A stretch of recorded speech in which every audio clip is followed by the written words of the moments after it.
नमस्कार स्टूडेंट्स, मैं हूं आपकी बायोलॉजी मेंटर दिशा पामेचा और आज मैं आपके लिए लेकर आई हूं digestion of fats and nucleic acids.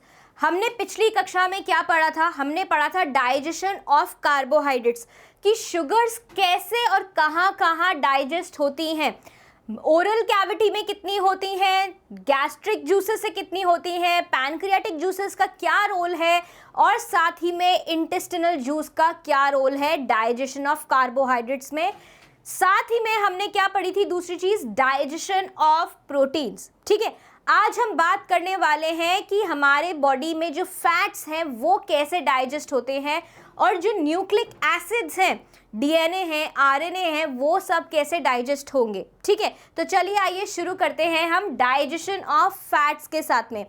तो फैट्स हम सबको पता है कहाँ से मिलते हैं हमारे को? ऑयल से मिलते हैं, घी से मिलते हैं, वनस्पति से, डालडा से, इन सब से हमारे को क्या मिलता है? फैट्स मिलता है। ठीक है, अब ये जो फैट्स हैं ये ज़्यादातर हमारी डाइट में किस फॉर्म में होते हैं?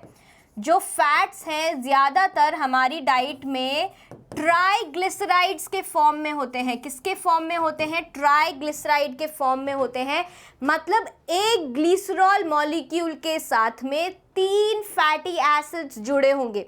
ये बात मैंने आपको पिछली कक्षा में भी बताई थी कि अगर एक ग्लिसरॉल मॉलिक्यूल के साथ में एक फैटी एसिड जुड़ा हुआ है तो उसको हम क्या बोलेंगे? मोनोग्लिसराइड। क्या बोलेंगे? मोनोग्लिसराइड। एक ग्लिसराइड मॉलिक्यूल के साथ में अगर 2 फैटी एसिड जुड़े हुए हैं उसको हम बोलेंगे डाइग्लिसराइड। और अगर एक ग्लिसरॉल मॉलिक्यूल के साथ में 3 फैटी एसिड जुड़े हुए हैं तो हम उसको बोलेंगे ट्राइग्लिसराइड। इतनी बात समझ आई थी? तो क्या था या क्या है, हमारे शरीर में जो फैट्स होते हैं वो ज़्यादातर ट्राइग्लिसराइड फॉर्म में ही होते हैं। किस में होते हैं? Our diet consists of triglycerides, और इन ट्राइग्लिसराइड्स को और क्या बोलते हैं? न्यूट्रल फैट्स भी बोलते हैं। एक ट्राइग्लिसराइड किससे बना हुआ होता है? 3 फैटी एसिड के मॉलिक्यूल से, 3 फैटी एसिड के मॉलिक्यूल से बना हुआ होता है और एक सिंगल मॉलिक्यूल ऑफ ग्लिसरॉल से बना हुआ होता है। इतनी बात समझ आ गई? ग्लिसराइड क्या है? जो ग्लिसराइड है वो क्या है? एक ग्लिसराइड जो हम जिसको बोलते हैं, right. In fact, glyceride is an ester of glycerol compounded with an acid। एक एसिड के साथ में ग्लिसरॉल को अगर हम जोड़ दें, ग्लिसरॉल को अगर हम एक फैटी एसिड के साथ में जोड़ दें तो वो क्या बन जाएगा? ग्लिसराइड बन जाएगा। और फैटी एसिड की क्वांटिटी के ऊपर डिपेंड करता है कि वो कौन सा ग्लिसराइड है, मोनो है कि डाई है कि ट्राई है। इतनी बातें समझ आ गई? Mono, di and triglycerides are present. Lipases are fat digesting enzymes. जो लाइपेजेस होते हैं, अब लिपिड्स को कौन डाइजेस्ट करेंगे? कौन से डाइजेस्टिंग एंजाइम्स काम आएंगे हमारे लिपिड्स को डाइजेस्ट करने में? लाइपेजेस काम आएंगे। अब ये जो लाइपेजेस हैं ये क्या है? ये खुद तो कैसे होते हैं? वाटर सॉल्यूबल होते हैं, लेकिन ऑयल में सॉल्यूबल नहीं होते हैं। किस में सॉल्यूबल होते हैं लाइपेजेस? वाटर सॉल्यूबल होते हैं, लेकिन ऑयल में सॉल्यूबल नहीं होते हैं। जबकि जो फैट्स हैं वो वाटर सॉल्यूबल नहीं होते। वो कैसे होते हैं? हाइड्रोफोबिक होते हैं। कैसे होते हैं? हाइड्रोफोबिक होते हैं। So lipases are fat digesting enzymes which are soluble in water but they are not soluble in fat and oils। जबकि जो फैट और ऑयल्स होते हैं वो insoluble होते हैं वाटर में। ठीक है, इसलिए लाइपेजेस को किसकी कैटेगरी में रखा है? हाइड्रोलेजेस की कैटेगरी में रखा है, क्योंकि लाइपेजेस भी किसको इस्तेमाल करते हैं? पानी को इस्तेमाल करते हैं टू ब्रेक डाउन फैट। इतनी बात समझ आ गई?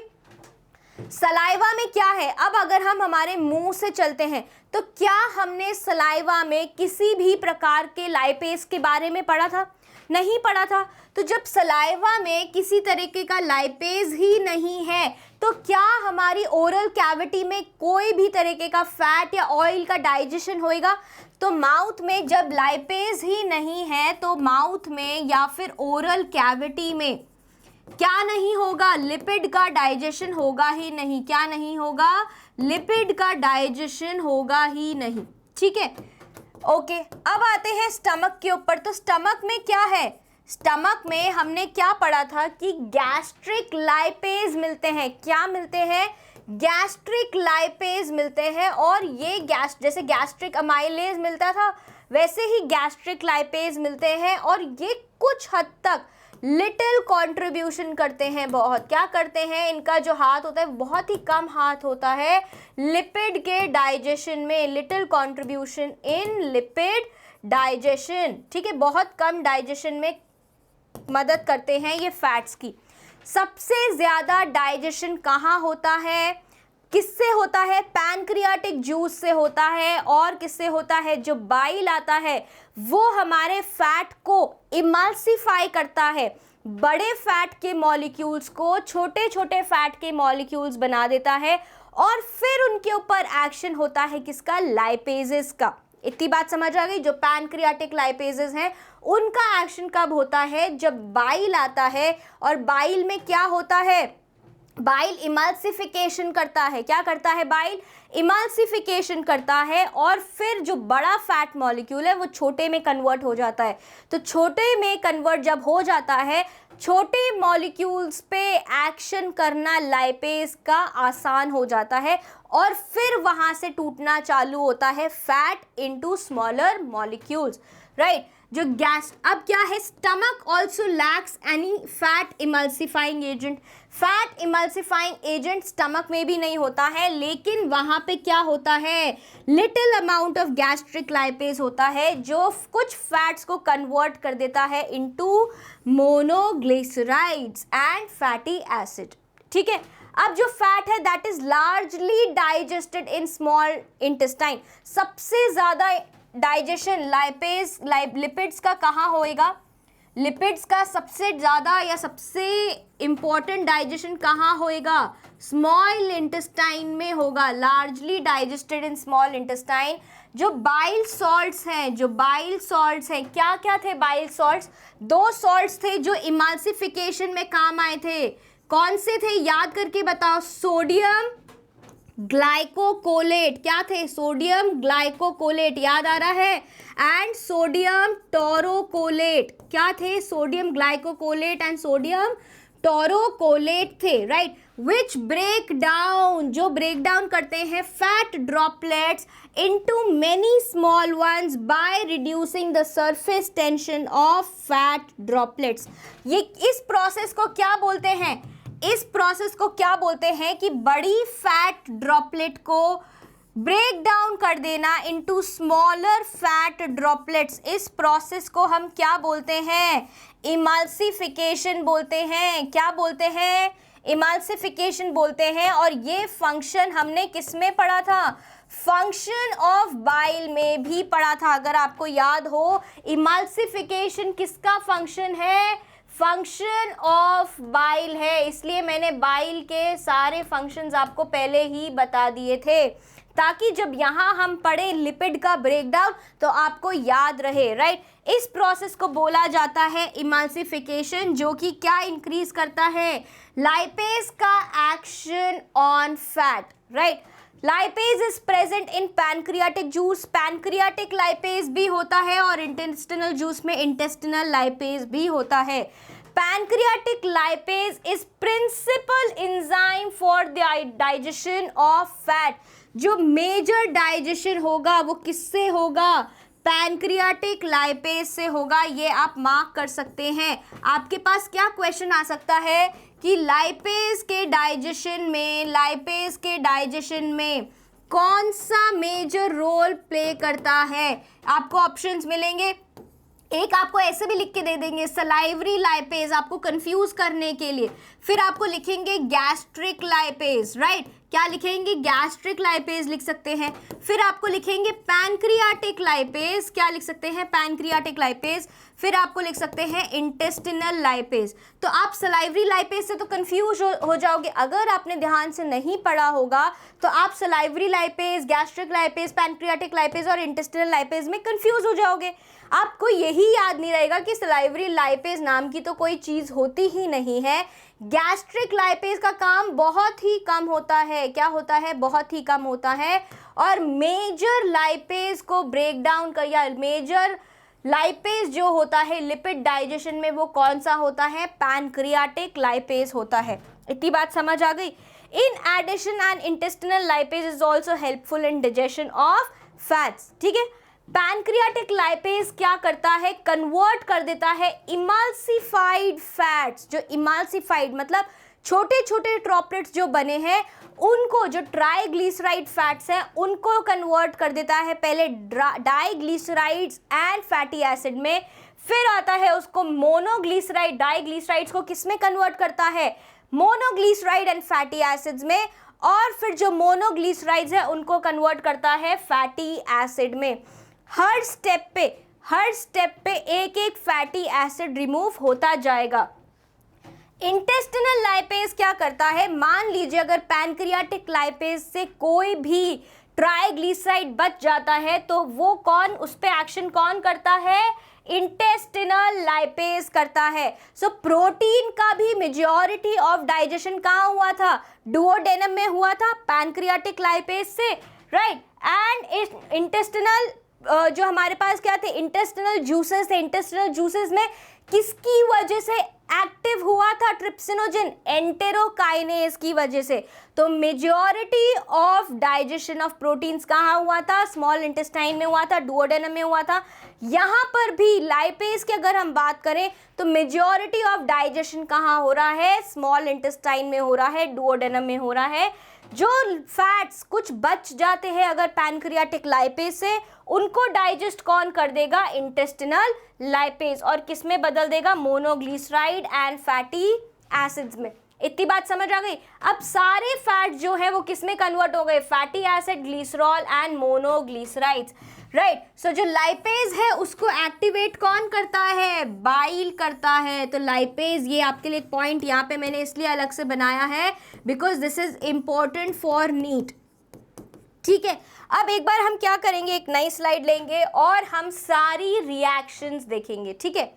मान लीजिए क्या है, हमारे पास फैट है, क्या है, फैट है। अभी हमने थ्योरी पढ़ी थी, एक बार हम इसको रिएक्शंस में भी समझ लेते हैं।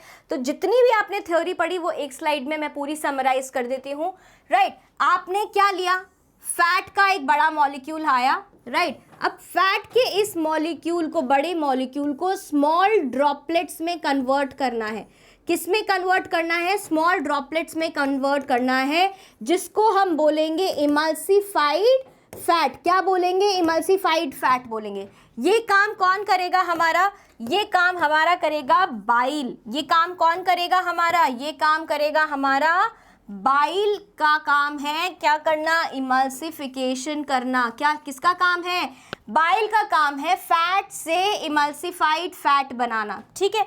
अब ये जो इमल्सिफाइड फैट है, ये जो इमल्सिफाइड फैट है, इसको फर्दर ब्रेक डाउन करेंगे किसमें, इसको फर्दर किसमें ब्रेक डाउन करना है हमारे को। ये जो इमल्सिफाइड फैट है इसको आप यहाँ और क्या लिख सकते हो, ट्राइग्लिसराइड भी लिख सकते हो। समझ आ गई। अब आपको पता है कि यहाँ पे किसमें ब्रेक डाउन होएगा, एक फैटी एसिड हमारे को हटाना है, एक फैटी एसिड हमारे को हटाना है। जब ट्राइग्लिसराइड में से एक फैटी एसिड हट जाएगा तो वो क्या बन जाएगा, डाइग्लिसराइड बन जाएगा, और साथ में क्या रिलीज हो जाएगा, एक फैटी एसिड रिलीज हो जाएगा। ये काम कौन करेगा, ये काम कौन करके जाएगा, जल्दी बताओ, पैनक्रियाटिक लाइपेज। कौन करके जाएगा ये काम, पैनक्रियाटिक लाइपेज। अब ये जो डाइग्लिसराइड बना है ये फिर से आएगा अंडर डाइजेशन। अब इस diglyceride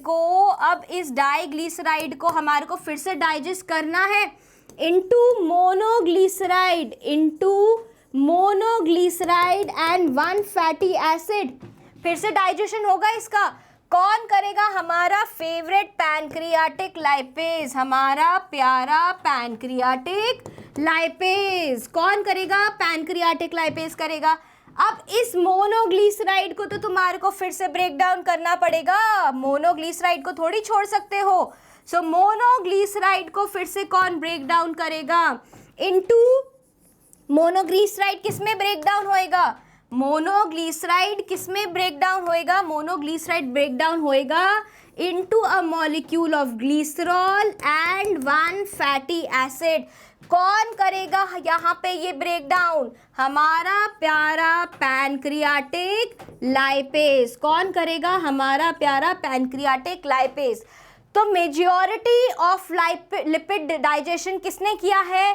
pancreatic lipase, pancreatic lipase, pancreatic lipase. अब मान लो अगर कोई यहाँ पे इनमें से ट्राइग्लिसराइड बच जाता है तो इंटेस्टिनल लाइपेज उसको ब्रेक डाउन कर देगा इनटू डाइग्लिसराइड। अब अगर कोई भी ट्राइग्लिसराइड यहाँ पे बच जाता है तो उसको कौन डाइजेस्ट कर देगा?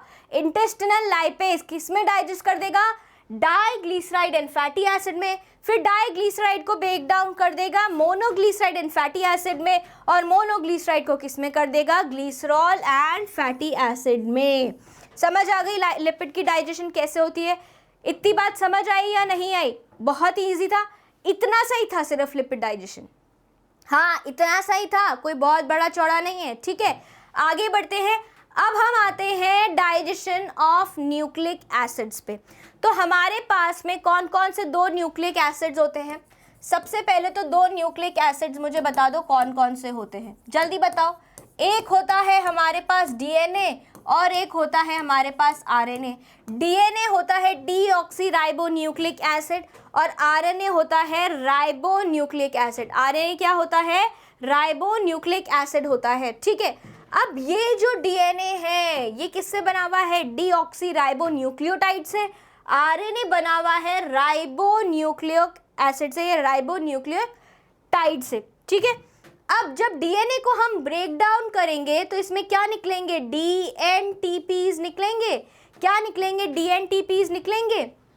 और इसको जब हम ब्रेक डाउन करेंगे तो राइबोन्यूक्लियोटाइड्स निकलेंगे। क्या निकलेंगे? राइबोन्यूक्लियोटाइड्स निकलेंगे। इतनी बात समझ आ गई? इतनी बात समझ आ गई कि नहीं आ गई? तो यही हमारे को करना है और इन्हीं के ही एंजाइम्स आएंगे। तो जो डीएनए को तोड़ेगा उसको हम क्या बोलते हैं? जो डीएनए को तोड़ता है उसको हम बोलते हैं डीएनएज, और जो आरएनए को तोड़ता है उसको हम क्या बोलेंगे? आरएनएज। इतनी बात समझ आ गई? इतनी बात समझ आई कि नहीं आई? सो जो न्यूक्लिक एसिड्स है they are digested in the small intestine. तो सारा डाइजेशन कहाँ होगा? स्मॉल इंटेस्टाइन में होगा। एंजाइम्स जो डाइजेस्ट करेंगे न्यूक्लिक एसिड्स को वो कहाँ होंगे? पैनक्रियाटिक जूस में और इंटेस्टिनल जूस में। सो डीएनएज और आरएनएज हमने पढ़ा था पैनक्रियाटिक जूस में, बिल्कुल पढ़ा था। सो पैनक्रियाटिक जूस में क्या है? डीएनएज और आरएनएज है। जो पैनक्रियाटिक जूस में क्या है? डीएनएज और आरएनएज है। इनका एक्शन देख लें एक बार नई स्लाइड लेकर। चलो इनका एक्शन देख लेते हैं। अब क्या है हमारे पास? यहाँ पे डीएनए है, इसका ब्रेक डाउन करेंगे तो हमारे को क्या मिलेंगे? डीऑक्सीराइबोन्यूक्लियोटाइड्स। क्या मिलेंगे? न्यूक्लियोटाइड्स।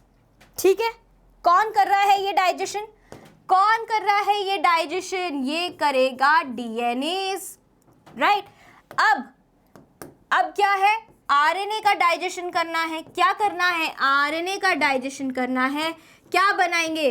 राइबोन्यूक्लियोटाइड्स। क्या बनाएंगे? राइबोन्यूक्लियोटाइड्स। ठीक है, बन गए। आरएनए को तोड़ा इनटू राइबोन्यूक्लियोटाइड्स और राइबोन्यूक्लियोटाइड्स को किसने बनाया? आरएनएज ने बनाया। इतनी बात समझ आ गई? अब किनका डाइजेशन होएगा? अब इन न्यूक्लियोटाइड्स का डाइजेशन होना है। अब किनका डाइजेशन होना है? न्यूक्लियोटाइड्स का डाइजेशन होना है। अब एक्शन में कौन आएगा? इंटेस्टिनल जूस आएगा एक्शन में। और इस इंटेस्टिनल जूस में क्या प्रेजेंट होंगे? न्यूक्लियोटाइड को ब्रेक डाउन करना है तो कौन सा एंजाइम आएगा? न्यूक्लियोटाइडेजेस। ठीक है, अब ये क्या है? एक न्यूक्लियोटाइड को ब्रेक करने के लिए, न्यूक्लियोटाइड को ब्रेक करने के लिए आएगा न्यूक्लियोटाइडेजेस। और ये न्यूक्लियोटाइड किस में ब्रेक डाउन होएगा? ब्रेक डाउन होएगा न्यूक्लियोसाइड में। और साथ ही में जो फॉस्फेट की मोइटी लगी हुई थी वो निकल जाएगी। क्या होता है न्यूक्लियोटाइड? ये हमारे पास पेंटोज शुगर है, यहाँ पे ऑक्सीजन लगा हुआ है पेंटोज शुगर में। यहाँ पे क्या लगी हुई है? या तो कोई प्यूरीन लगा हुआ होगा या फिर कोई पिरिमिडीन लगा हुआ होगा। मतलब क्या होगा? नाइट्रोजनस बेस होगा। ठीक है, यहाँ पे अगर डीऑक्सी राइबो है तो H लगा हुआ होगा, और राइबो है तो क्या लगा होगा? OH लगा होगा 3 प्राइम पे। ठीक है, यहाँ पे क्या लगा होगा? ये फॉस्फेट लगा हुआ होगा।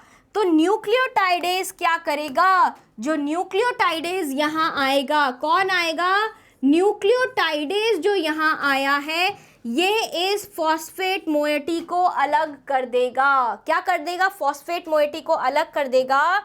अब क्या बचेगा हमारे पास में? अब क्या बचेगा हमारे पास में? ये पेंटोज शुगर बचेगी with a nitrogenous base, with a nitrogenous base. और यहाँ पे H भी हो सकता है, OH भी हो सकता है। राइट, इसमें कन्वर्ट हो गया।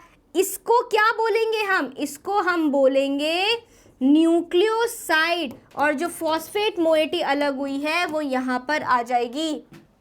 ये काम किसने किया है? न्यूक्लियोसाइडेज ने किया है। ये काम किसने किया है? न्यूक्लियोसाइडेज ने किया है।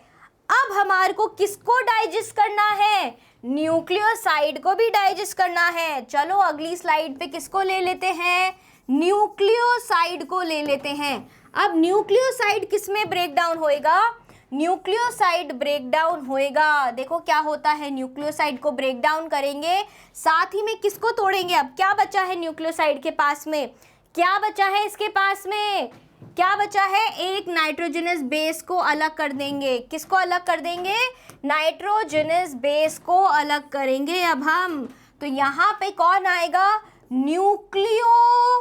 न्यूक्लियोसाइडेज आएगा। कौन आएगा? न्यूक्लियोसाइडेज आएगा, जो कि क्या कन्वर्ट कर देगा न्यूक्लियोसाइड को into a pentose sugar plus nitrogenous base, plus जो भी नाइट्रोजनस बेस लगा हुआ होगा उसको निकाल के बाहर हटा देगा। या तो प्यूरिन होगा या पिरिमिडीन होगा। इतनी बात समझ आ गई?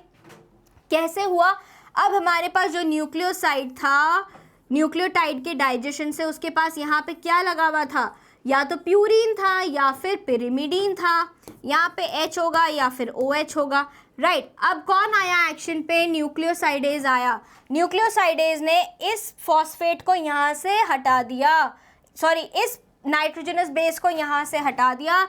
तो हमारे पास अब क्या बची? सिर्फ पेंटोज शुगर बची, या H या OH होगा। और क्या निकल जाएगा इसका यहाँ पे? या तो प्यूरिन निकल जाएगा या फिर पिरिमिडीन निकल जाएगा। ये समझ आ गई? कौन कर रहा है ये काम? न्यूक्लियोसाइडेज कर रहा है, साइडेज। राइट, कौन कर रहा है? न्यूक्लियोसाइडेज कर रहा है। इतनी बात समझ आ गई?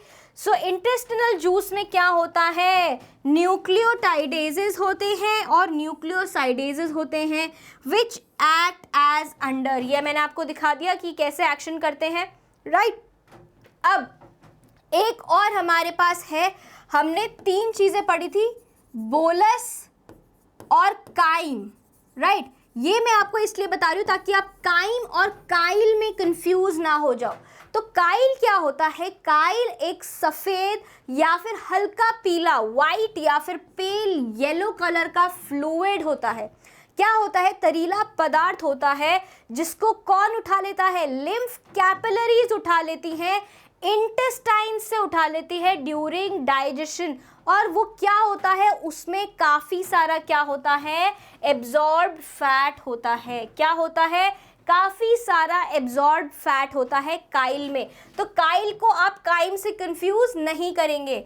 बोलस क्या होता है, फूड प्लस सलाइवा। क्या होता है, फूड प्लस सलाइवा। और बोलस ईसोफेगस से कहाँ आता है, स्टमक में आता है। और स्टमक में बोलस के साथ कौन मिल जाता है, HCl मिल जाते हैं और गैस्ट्रिक जूसेस मिल जाते हैं।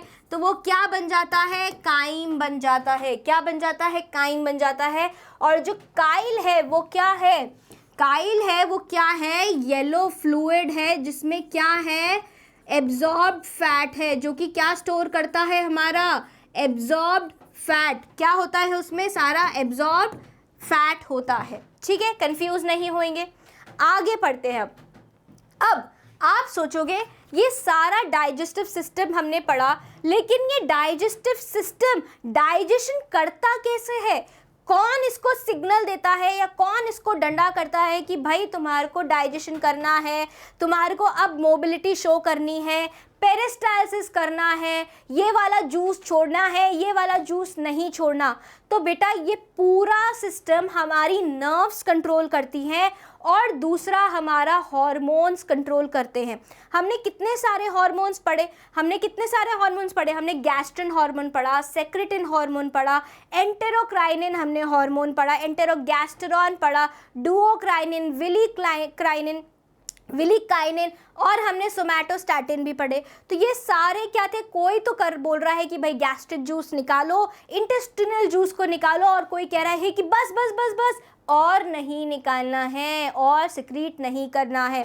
ठीक है, तो न्यूरल रेगुलेशन और हार्मोनल रेगुलेशन दोनों हम साथ में पढ़ने वाले हैं। ठीक है, तो सबसे पहले अगर हम बात करें न्यूरो रेगुलेशन की, तो जो गैस्ट्रो इंटेस्टिनल ट्रैक्ट है वो किससे कंट्रोल होती है, neural and hormonal control for proper coordination among different parts. ठीक है, नहीं तो कैसे पता चलेगा कि कब स्टमक को गैस्ट्रिक कॉन्ट्रैक्शन करने हैं, गैस्ट्रिक मोबिलिटी करनी है, या कब पता चलेगा कि भाई पैनक्रियाटिक जूसेस छूटने हैं, या फिर कब पता चलेगा कि भाई इंटेस्टिनल जूसेस छूटनी है।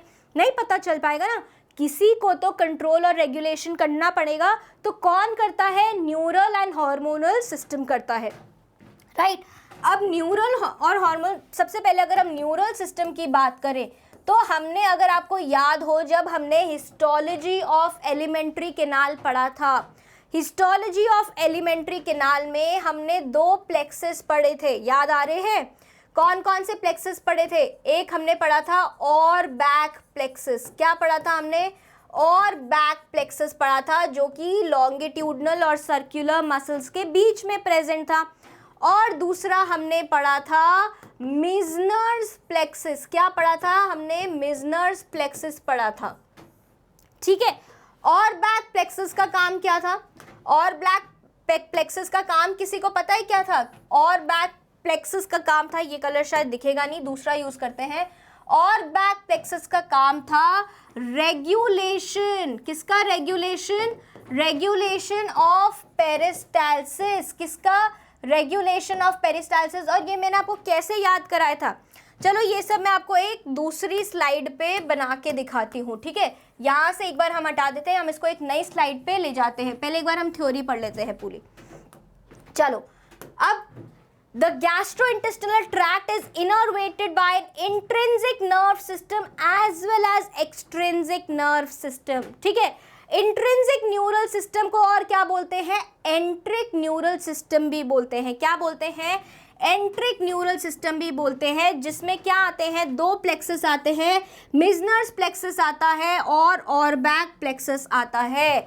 जो एंट्रिक न्यूरल सिस्टम है दैट कंट्रोल्स, क्या कंट्रोल करता है, पेरिस्टालसिस, मोटिलिटी को, तो mobility of gastric mobility control करता है और गैस्ट्रिक सिक्रीशन कंट्रोल करता है।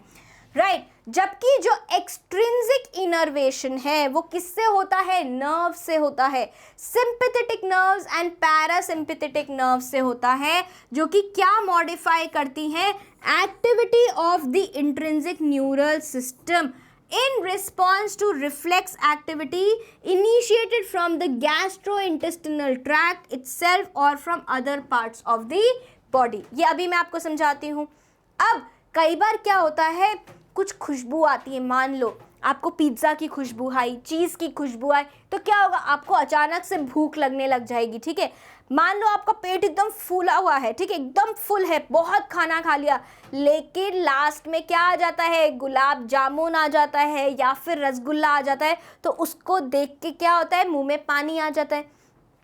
तो site, smell and presence of food, कई बार हम कहते हैं कि मम्मी भूख नहीं है, मम्मी भूख नहीं है, लेकिन जब हमारा छोटा भाई बहन या बड़ा भाई बहन खाना खाता है तो हमें भी क्या होता है? भूख लग जाती है। तो ये सब क्या है? Sight, smell and presence of food, इन सब से क्या होता है? ये सब स्टिमुलाई हैं। क्या है? स्टिमुलाई हैं, जो कि क्या करते हैं? सिक्रीशन ऑफ सलाइवा, जिसको हम क्या बोलते हैं? मुंह में पानी आ गया। So this happens by the stimulation of vagus nerve. तो जो वेगस नर्व हमने पढ़ी थी, 10th क्रेनियल नर्व जो हमारी है, उसकी स्टिम्युलेशन की वजह से कौन रिलीज होता है? सलाइवा रिलीज होता है। वेगस नर्व के स्टिम्युलेशन की वजह से कौन रिलीज होता है? सलाइवा रिलीज होता है, ठीक है। फीलिंग ऑफ हंगर, अब क्या होता है? मान लीजिए आप खाते हो भाई 12:30 बजे, हम तो लंच करेंगे, 12:30 बजे आप रोज लंच कर रहे हो, मान लो किसी दिन आप भूल गए, तो 12:30 बजे आपको अपने आप क्या होना चालू हो जाएगा? भूख लगने लग जाएगी। इसको हम क्या बोलते हैं? कंडीशनल रिफ्लेक्स होता है। ये क्या होता है? कंडीशनल रिफ्लेक्स होता है। आपकी जो बायोलॉजिकल क्लॉक होती है या बायोलॉजिकल जो रिदम होती है, वो इसी अनुसार सेट हो जाती है जिस तरह से आप अपना रोज का क्रिया चलाते हो, ठीक है। अब हम करते हैं, एक नई स्लाइड ले लेते हैं यहाँ पे, ठीक है। और अब हम देखते हैं कि जो डाइजेस्टिव सिस्टम है, जो क्या है? डाइजेस्टिव सिस्टम है, वो 2 रेगुलेशन से चल रहा है। एक चल रहा है न्यूरल रेगुलेशन, किससे चल रहा है? एक चल रहा है न्यूरल रेगुलेशन से, एक चल रहा है हार्मोनल रेगुलेशन से। अभी हम हार्मोनल रेगुलेशन पीछे पढ़ेंगे, ठीक है। पहले बात कर लेते हैं हम न्यूरल रेगुलेशन की। अब जो ये न्यूरल रेगुलेशन है, ये भी 2 तरीके का है, ठीक है। क्या है? ये भी 2 तरीके का है। एक है एक्सट्रिंसिक, क्या पढ़ा है हमने? एक है एक्सट्रिंसिक और एक है इंट्रिंसिक। क्या है? इंट्रिंसिक है, ठीक है। ये जो इंट्रिंसिक है, इसको और क्या बोल सकते हैं हम? एंटेरिक। एंटेरिक क्या बोलेंगे हम इसको? एंटेरिक। एंटेरिक क्यों बोल रहे हैं? क्योंकि ये किससे रिलेटेड है? गैस्ट्रिक। किससे रिलेटेड है? हमारे गट से रिलेटेड है। एंटेरिक, इसको क्या बोलेंगे हम? एंट्रिक भी बोलेंगे। एंट्रिक नर्वस या न्यूरल रेगुलेशन। ह्यूमंस के केस में हम नर्वस यूज नहीं करते। ह्यूमंस के केस में हम नर्वस को क्या बोलते हैं? न्यूरल बोलते हैं। तो इसको हम क्या बोलेंगे? Extrinsic neural regulation, extrinsic neural regulation, R G regulation and intrinsic neural regulation, ठीक है। अब इंट्रिंसिक न्यूरल रेगुलेशन में फिर से 2 रेगुलेटर्स हैं हमारे पास में। क्या क्या पढ़े थे हमने? 2 रेगुलेटर्स, जल्दी से याद करके बताओ। अभी भी पीछे डिस्कस किया था हमने। और बैक प्लेक्सस, क्या करा था हमने? और बैक प्लेक्सस। और हमने क्या पढ़ा था? एक मिजनर्स प्लेक्सस। क्या पढ़ा था? मिजनर्स प्लेक्सस भी पढ़ा था, ठीक है। और बैक प्लेक्सस कहाँ प्रेजेंट था? लॉन्गिट्यूडनल मसल्स और सर्कुलर मसल्स के बीच में प्रेजेंट था। और मिजनर्स प्लेक्सस कहाँ प्रेजेंट था? सब म्यूकोसा में प्रेजेंट था। और बैक प्लेक्सस का काम क्या था? इसको अलग कलर से लिखते हैं यहाँ पे कि और बैक प्लेक्सस का काम क्या था और मिजनर्स प्लेक्सस का काम क्या था। जो और बैक प्लेक्सस का काम था वो था रेगुलेशन ऑफ पेरिस्टाल्सिस। किसका? Regulation of peristalsis. पेरिस्टालसिस, ठीक है, ये तो क्या हो गया, गैस्ट्रिक मोबिलिटी। और मिजनर्स प्लेक्सस का काम था regulation of release of intestinal juices, जो इंटेस्टिनल जूसेस हैं उनका रेगुलेशन कराने, उनका रिलीज का रेगुलेशन का काम कौन था, मिजनर्स प्लेक्सस का था। इनकी पोजीशन के हिसाब से भी इनके काम इनको सूट करते हैं, क्योंकि जो ये ऑरबैक प्लेक्सस है ये तो मसल्स के बीच में प्रेजेंट है, तो ये मसल्स का कॉन्ट्रैक्शन और रिलैक्सेशन कंट्रोल करेगा। तो मसल के कॉन्ट्रैक्शन और रिलैक्सेशन से क्या होता है, पेरिस्टालसिस होता है। जबकि मिजनर्स प्लेक्सस कहाँ प्रेजेंट था, सब म्यूकोसा में प्रेजेंट था। तो सब म्यूकोसा में हमने ग्लैंड्स देखी थी, म्यूकोसा की एपिथेलियम में हमने ग्लैंड्स देखी थी, इंटेस्टिनल ग्लैंड्स, गैस्ट्रिक ग्लैंड्स, सब अंदर की एपिथेलियम में प्रेजेंट थी। तो ये क्या करेगा, उन ग्लैंड्स का सिक्रीशन कंट्रोल करेगा, गैस्ट्रिक जूसेस का सिक्रीशन कंट्रोल करेगा, बिल्कुल करेगा, इंटेस्टिनल जूसेस का सिक्रीशन कंट्रोल करेगा, बिल्कुल कंट्रोल करेगा। ये बात समझ आ गई। अब यहाँ पे ये जो एक्सट्रिंसिक न्यूरल रेगुलेशन है, ये जो एक्सट्रिंसिक न्यूरल सिस्टम है, ये किससे बना हुआ है, ये सिंपैथेटिक नर्व से बना हुआ है। किससे बना हुआ है, सिंपैथेटिक नर्व से बना हुआ है। और ये पैरासिम्पैथेटिक नर्व से बना हुआ है। किससे बना हुआ है, पैरासिम्पैथेटिक नर्व से बना हुआ है। और ये किसको कंट्रोल करता है, ये इंट्रिंसिक न्यूरल रेगुलेशन को कंट्रोल करता है। ठीक है, इतनी बात समझ आ गई, इतनी बात समझ आ गई। ठीक है, अब हम आगे बढ़ते हैं, राइट।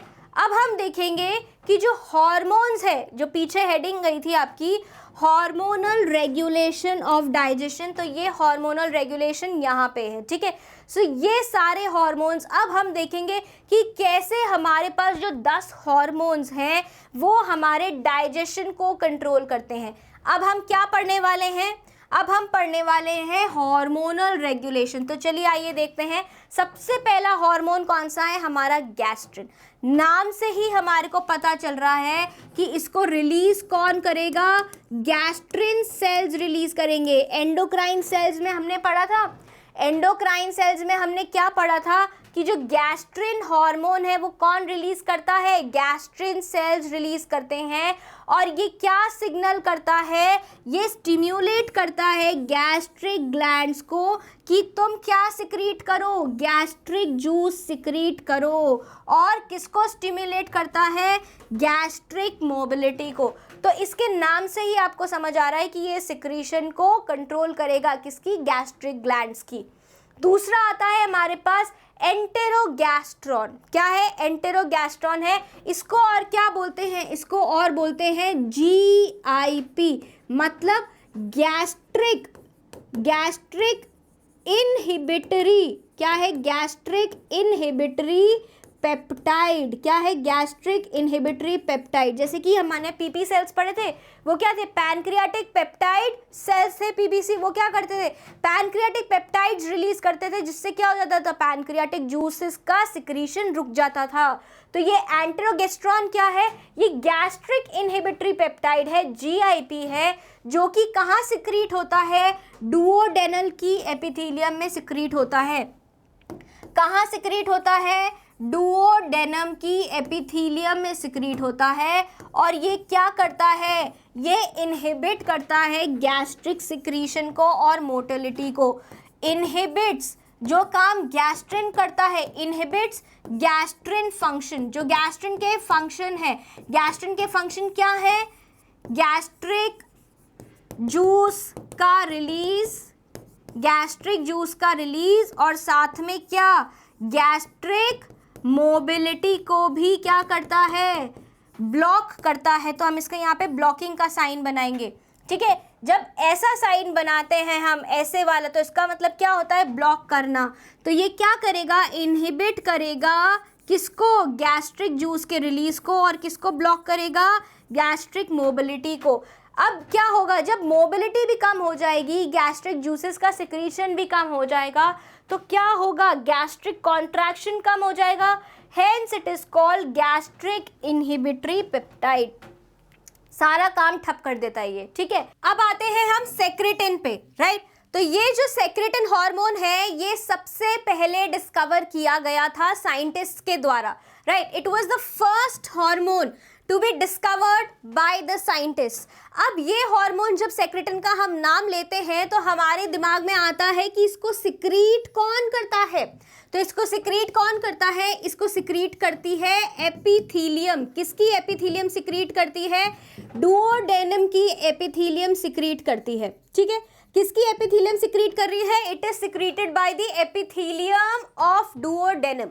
अब एपिथीलियम ऑफ डुओडेनम ने इसने सिक्रीट कर दिया, ठीक है। अब इसका काम क्या है? तो ये क्या करता है? सिक्रेटिन का काम है कि जो पैनक्रियाटिक जूस है, क्या है जो पैनक्रियाटिक जूस है, जूस कौन सा है? पैनक्रियाटिक जूस, जो पैनक्रियाज रिलीज कर रहे हैं, जो क्या रिलीज कर रहे हैं? पैनक्रियाज रिलीज कर रहे हैं। उस जूस में, पैनक्रियाटिक जूस में ये क्या रिलीज करवाता है? Bicarbonate ions, sodium bicarbonate ions release करवाता है। अब हमारे को पता तो है कि क्या काम है सोडियम बाइकार्बोनेट आयंस का। क्यों सोडियम बाइकार्बोनेट आयंस को रिलीज करवाया जाता है? क्योंकि सोडियम बाइकार्बोनेट आयंस किसको न्यूट्रलाइज करते हैं? न्यूट्रलाइज करते हैं, न्यूट्रलाइज काइम, राइट। किसको न्यूट्रलाइज करते हैं? काइम को न्यूट्रलाइज करते हैं। काइम क्या होता है? काइम होता है जो एसिडिक पार्शियली डाइजेस्टेड फूड आता है। कहाँ से? स्टमक से आता है। क्योंकि काइम का नेचर एसिडिक होता है, उसको न्यूट्रलाइज करने के लिए NaHCO3 सिक्रीट करवाया जाता है। और ये कौन करता है? सेक्रेटिन करता है, राइट। साथ ही में सेक्रेटिन और क्या बढ़ाता है? इंक्रीज करता है सिक्रीशन ऑफ बाइल जूसेस का। अब जो बाइल जूसेस होते हैं उनका सिक्रीशन भी सेक्रेटिन के रिलीज होने से बढ़ता है। साथ ही में ये सब कहाँ के काम है? NaHCO3 का सिक्रीट होना पैनक्रियाटिक जूसेस में, और साथ ही में बाइल का सिक्रीशन होना, ये कहाँ के काम है? ये डुओडेनम और इंटेस्टिनल जूसेस के काम है, राइट। इंटेस्टाइन में आ रहा है अब खाना, तो हम गैस्ट्रिक ग्लैंड से कहाँ आ रहा है? हम आ रहे हैं इंटेस्टाइन्स की तरफ। तो अब ये जो सिक्रेटिन है ये क्या करेगा? ये गैस्ट्रिक ग्लैंड्स के सेक्रीशन को, राइट, किसके सेक्रीशन को? गैस्ट्रिक ग्लैंड्स के सेक्रीशन को, मतलब गैस्ट्रिक सेक्रीशन को ये क्या करेगा? डिक्रीज करवाएगा, रिड्यूस करवाएगा। साथ ही में जो गैस्ट्रिक मोबिलिटी है उसको भी कम करवाएगा। इतनी बात समझ आई? आगे बढ़ते हैं।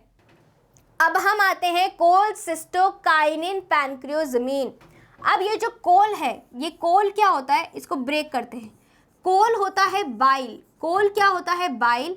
सिस्ट किसको बोलते हैं? सिस्टिक ग्लैंड कौन सी थी? Gall bladder. सिस्टिक ग्लैंड कौन सी थी? गॉल ब्लैडर से आने वाली पाइप थी, ठीक है, ये है। और काइनिंग का मतलब क्या है? काइनिंग का मतलब है कि भैया रिलीज कर दो। क्या कर दो? रिलीज कर दो।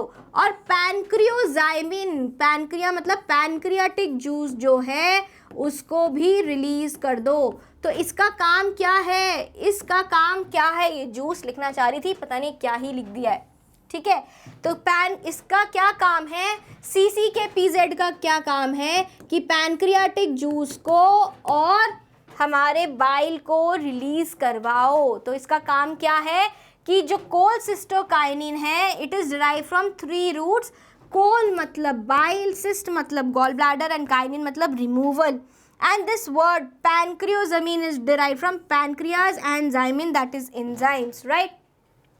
So this hormone is secreted again by entire small epithelium. पूरी small epithelium सिक्रीट करती है। और ये क्या बोलती है कि गॉल ब्लैडर को बोलती है तुम बाइल सिक्रीट करो, बाइल सिक्रीट करो। और पैनक्रियास को क्या बोलती है? तुम पैनक्रियाटिक जूस सिक्रीट करो and release digestive enzymes in the pancreatic juice, ठीक है।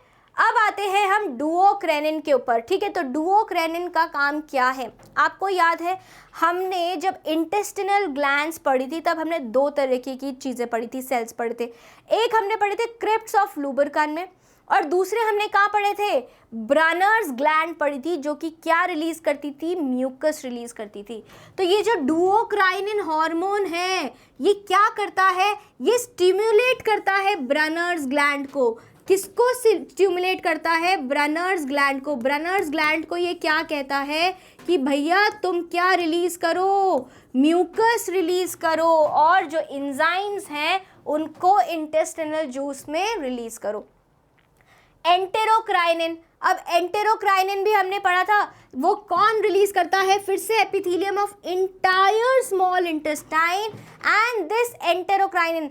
अब किसी को तो क्रिप्स ऑफ लेबरकन को भी स्टिम्युलेट करना पड़ेगा। ब्रनर्स ग्लैंड को तो डुओक्राइनिन ने स्टिम्युलेट कर दिया, एक्टिव कर दिया। क्रिप्स ऑफ लुबरकन को भी तो कोई बोलेगा ना कि भाई उठ जा, जग जा, अब तेरे को एंजाइम्स रिलीज करने हैं। तो ये जो एंटेरोक्राइनिन है ये क्रिप्स ऑफ लिबरकन को एक्टिवेट करते हैं। किसको एक्टिवेट करते हैं? क्रिप्स ऑफ लिबरकन को एक्टिवेट करते हैं to release enzymes into the intestinal juices. अब आता है वैसो एक्टिव इंटेस्टिनल पेप्टाइड। ये पेप्टाइड एक साथ लिखा जाएगा, कैसे लिखा जाएगा? PEPTIDI, हाइफन नहीं आएगा बीच में। तो वैसो एक्टिव मतलब ये क्या कर रहा है? ब्लड वेसल्स को एक्टिवेट कर रहा है। क्या कर रहा है? ब्लड वेसल्स को क्या कर रहा है? डायलेट कर रहा है। It is secreted by epithelium of entire small intestine, dilates the peripheral blood vessels and inhibit gastric secretion। gastric acid secretion रोक देता है। आसपास की ब्लड वेसल्स को क्या कर देता है? एक्टिवेट कर देता है, ताकि आओ और तुम खाने का न्यूट्रिशन ले जाओ। विलिकाइनिन हमने पहले भी पढ़ा था। विलिकाइनिन में इसमें विलाय आता है, तो ये क्या करता है? किसका मूवमेंट कंट्रोल करता है? ये मूवमेंट ऑफ विलाय को, जो स्मॉल इंटेस्टाइन में विलाय हैं उनके मूवमेंट को क्या कर देता है? बढ़ा देता है। So it accelerates movement of विलाय। Somatostatin सबसे बड़ा ब्लॉक करने का काम, किसको किसको ब्लॉक कर देता है? ये अल्फा सेल्स को ब्लॉक कर देता है कि भाई तुम क्या मत सिक्रीट करो? ग्लूकागॉन मत सिक्रीट करो। फिर ये किसको ब्लॉक कर देता है? बीटा सेल्स को ब्लॉक कर देता है कि भाई तुम क्या मत सिक्रीट करो? इंसुलिन मत सिक्रीट करो। सही है? सही है कि नहीं है? ये सोमैटोस्टैटिन क्या करता है? कौन सिक्रीट करता है somatostatin? Secreted by delta cells of islets. और इनको सिक्रीट कौन करता है? डेल्टा सेल्स करते हैं ना, अल्फा बीटा डेल्टा करते हैं। सो डेल्टा सेल सिक्रीट करते हैं पैनक्रियाज के, और ये क्या कर देता है? Secretion of glucagon by alpha को ब्लॉक कर देता है और इंसुलिन बाय बीटा सेल्स को ब्लॉक कर देता है। साथ ही में सोमैटोस्टैटिन और हमने कहाँ पढ़ा था? आर्गेंटोफिन सेल्स में पढ़ा था, गैस्ट्रिक ग्लैंड्स के। और हम कहाँ पढ़ते हैं? इंटेस्टिनल ग्लैंड्स में भी पढ़ते हैं। वहाँ ये क्या करता है? सप्रेस कर देता है release of hormones from digestive tract. इसका काम है कि ये क्या करेगा? इनहिबिट करेगा। किसको? जूसेस को नहीं, इनहिबिट हार्मोन्स। ब्रेन में भी ये क्या करता है? ग्रोथ हार्मोन जो होता है सोमैटोट्रोपिन, उसको ये ब्लॉक कर देता है, उसके सिक्रीशन को ब्लॉक कर देता है। इसलिए इसको क्या बोलते हैं? ग्रोथ इनहिबिटरी हार्मोन भी बोलते हैं। पढ़ा था हमने। लास्ट हमारा क्या है? जो एंजाइम है वो हमने पढ़ा था कि जो पैनक्रियाटिक पॉलीपेप्टाइड सेल्स थे वो क्या रिलीज करते थे? पैनक्रियाटिक पॉलीपेप्टाइड्स रिलीज करते थे। और ये क्या है? ये क्या है? ये इनहिबिट करते हैं release of pancreatic juices from the pancreas. तो नाम में ही सब कुछ रखा है। पैनक्रियाटिक पॉलीपेप्टाइड है तो किसको ब्लॉक करेगा? पैनक्रियाटिक जूसेस को ब्लॉक करेगा। किसको ब्लॉक करेगा? पैनक्रियाटिक जूसेस को ब्लॉक करेगा। तो हमने neural regulation and hormonal regulation of digestion भी कंप्लीट कर दिया है। ठीक है, अगली कक्षा में हम क्या पढ़ने वाले हैं? जो भी डाइजेशन हुआ है, कार्बोहाइड्रेट्स का हुआ है, फैट्स का हुआ है, लिपिड्स का हुआ है, प्रोटीन्स का हुआ है, न्यूक्लिक एसिड्स का हुआ है, अब इनको एब्जॉर्ब भी तो करना है। क्या होना है? इनका एब्जॉर्प्शन भी तो होना है। तो अब हम देखेंगे कि कहाँ कहाँ से कौन सा एब्जॉर्ब हो रहा है न्यूट्रिशन। ठीक है, कौन सा न्यूट्रिशन डाइजेस्टिव सिस्टम के कौन से पार्ट से एब्जॉर्ब हो रहा है। तो मिलेंगे अगली कक्षा में, तब तक के लिए बाय बाय।